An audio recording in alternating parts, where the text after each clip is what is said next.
Divine providence. Misguided will.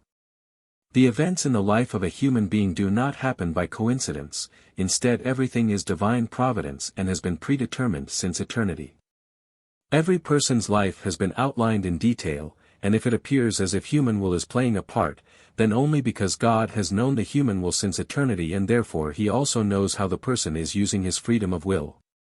And in accordance with this will God had shaped human life even before it began.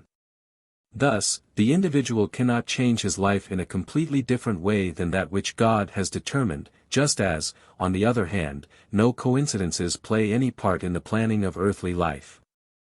Therefore, irrespective of whether changes in life are favorable or unfavorable, everything should be accepted with gratitude and submission, because they only intend to achieve the soul's higher development, they are only more opportunities for its maturing.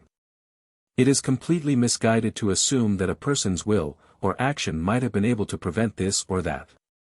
Irrespective of how the human being's will decides, the results always correspond to God's eternal plan, although this does not absolve the human being from his responsibility if he uses his will wrongly.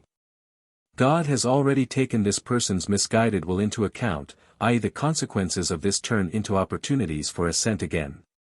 This sequence, however, does not relate to the person's misguided will, i.e. a person's misguided will can certainly accomplish a deed, the effect of this deed, however, is not decided by him but by God.